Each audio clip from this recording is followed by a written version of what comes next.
Welcome, SENS Talk. Here comes Smith with a pass across to the stars. He bats it in. Tim Stutzer wins it for Ottawa. Triple Grant is going to put the finishing touches on an Ottawa win. See you later. Go SENS go. Welcome to SENS Talk. My name is Brandon Planton. I am your host. Going to be a bit of a quicker and quieter video today, as it's like 11:55 p.m. Eastern Time right now, so I don't want to wake up my neighbors and my roommate. However, have to do a video after this thrilling 4-0 Sens win over the Utah Hockey Club, the first ever game Ottawa has played against the newest team in the National Hockey League in Utah. You know, we heard a lot of speculation around the arena and whatnot, whether it looked good or not on TV. It looked pretty good to me, so great to see things are going well there in Utah. Pretty lively crowd, not so good for Utah. They booed them today, actually. The home crowd booed their own team, which I think maybe is a basketball thing. I don't know. Maybe that's why they did it. Never really seen that in hockey before for a new franchise in game like 6 or 7 of the year. But hey, whatever. Different franchise, different fan base. But anyways, it's late here. I just want to get to the game part. So let's get to that now. So all you really need to know is in the first 10 minutes of the first period of play, and get used to this name, Anton Forsberg stood on his head, stopping like all 8-9 shots.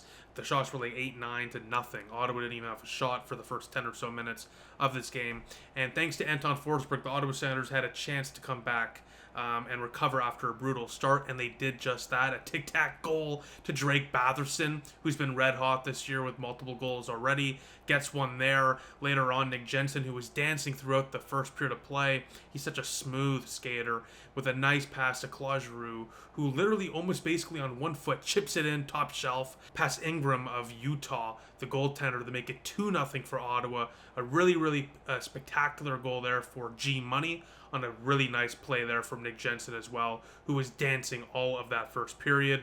And then after that, Ottawa would keep it coming as really Greg, in his return to the lineup, would score on the power play. 3-0 Ottawa. Literally the first half of the first period, all Utah. The second half of the first period, all Ottawa. Ottawa on the power play now at this point in the game is 9 for 22 on the year, just above 40% on the season. That power play is clicking, ladies and gentlemen. That is definitely going to go down. It's not going to stay at 40% for the remainder of the year. But, I mean, it's a very good sign of what's to come, that this offense is clicking like that. The big guys, the top guys, they're scoring and they're producing. They don't look whatsoever out of shape. And it's a great sign of what's to come for Ottawa. And afterwards, you know, Ottawa would still push, and you would think, 3 goals, that's pretty good. Why not 4? El Capitano, Brady Tkachuk, makes it 4-0 Sanders after 20 minutes of play.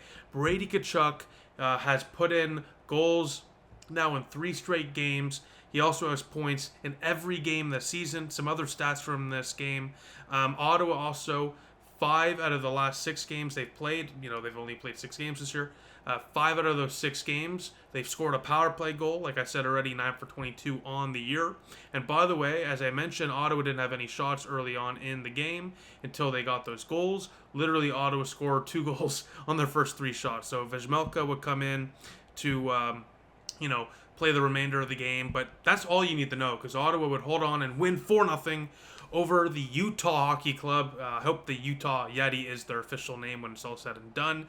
But Ottawa, they hold on for the win thanks to Anton Forsberg and his 31 stops for the shutout. An unbelievable start there for Anton Forsberg. We thought Linus Ullmark would start. It was not the case. We still don't know what's going on with him. Green, a few days ago, said it's a strain, but it's absolutely concerning that Linus Ullmark is still not even backing up for this team. But hey, when Forsberg is going, look, we're 3-1 under Forsberg this year. Just imagine how good this team could be with Ullmark in net. So this is very encouraging to me to see how well this team is playing with their backup in net. And kudos to Forsberg. He got a lot of flack, early on in the year after that interesting game against the Kings. A bit of an iffy game there the other day, but got the win and then stole the game today. Got the shutout as well for his first shutout of the year, of course. A huge win for Ottawa. They're now 4-2-0. And keep in mind, Ottawa last year, shout out to Jack Richardson for this stat, Ottawa, outside of the Eastern Time Zone last season, was 1-14-1. They got 3 out of possible 32 points. So, Yeah, that's a great start for Ottawa on a tough road trip. They got the Avalanche in Vegas coming up, so great win for them there. By the way, shout out to Claude Giroux. Now is 69th all-time in NHL scoring with 1,071 points. Nice. And yeah, so Ottawa next takes on the Vegas Golden Knights on Friday night. I might have a video. It's another late start, so we'll see what happens with that. Likely not, but Alex Adams will be joining the show, Sportsnet writer. Will be joining the show Thursday to recap this game and preview the remainder of the road trip. So stay tuned for that. But with that, I'm going to edit this video and then go to bed. I got work in the morning, but after a thrilling game like that, you got to shoot a video, and I just had to. So with that, let me know what you think in the comment section down below, and I'll see you all soon. Go Sens, go.